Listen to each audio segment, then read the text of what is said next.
हम पढ़ेंगे मैट्रिसेस के बारे में। मैट्रिसेस बहुत इजी टॉपिक है, तो ध्यान से समझना। ये introduction, it is an arrangement of numbers with in this bracket. इस ब्रैकेट में जो नंबर है, ये हमारे पास ब्रेसेस होते हैं, इसको ब्रेसेस ब्रैकेट बोलते हैं।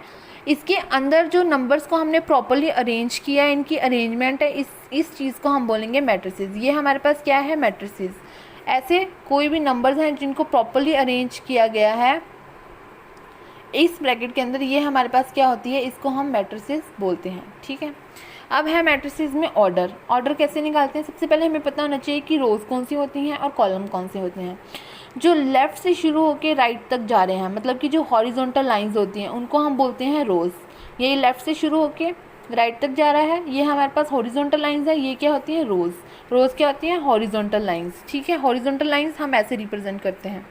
और कॉलम्स क्या होते हैं, जो अप डाउन ऊपर से नीचे को आ रहे हैं, उनको क्या बोलते हैं हम, कॉलम्स। वर्टिकल लाइंस को हम बोलते हैं कॉलम्स। ठीक है, अब जैसे कि ये एग्जांपल लिया 1 2 3 4 5 6, ये हम एक मैट्रिक्स लिया है। इसको, ये फर्स्ट रो है, ये सेकंड रो है, ये first column, second column, third column. ठीक है, तो इसमें नंबर ऑफ रोज कितनी है, 1 2। नंबर ऑफ रोज को हम कैसे करते हैं, m से रिप्रेजेंट करते हैं। और कॉलम्स कितने हैं हमारे पास, 1 2 3। ऊपर से जो नीचे को आ रहे हैं, ऊपर से नीचे को आ रहे हैं, ये first column, second column, third column, 3 column. Column को हम रिप्रेजेंट करते हैं n से। ठीक है, number of rose, number of columns clear है।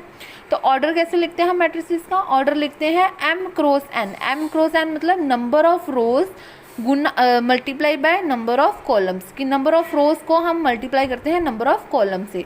जैसे कि एग्जांपल ले लीजिए 1 2 1 5 6 1, ऐसे ले ली, एक एग्जांपल मैट्रिक्स की ले ली। अब इसमें एक और ले लो इसमें, और ये आ गया 3 1 5, ऐसे आ गया। अब इसमें रोज़ कितनी, 1 2 3 रोज़ हैं, और कॉलम कितने, 1 2 3। तो इसमें रोज़ कितनी आ गई, 3, दैट इज़ m कितने आ गई, 3, और n कितने हैं, 3। तो इसका ऑर्डर क्या होगा, 3 cross 3, that is m cross n, 3 cross 3। ठीक है, ऑर्डर क्लियर है हमारे पास। अब आगे जैसे और एग्जांपल्स देते हैं। जैसे ये है, इसमें नंबर ऑफ रोज़ कितनी है, 2, और नंबर ऑफ कॉलम्स कितने हैं, 1 2।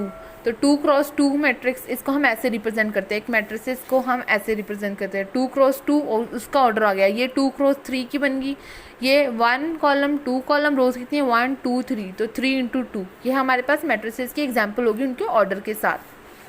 और जो each and every number of matrices है, उसको हम एलिमेंट बोलते हैं। ये क्या होगा, उनका एलिमेंट्स होगा। तो ये क्या होते हैं, एलिमेंट्स, जिसको कि हम रिप्रेजेंट करते हैं AIJ से।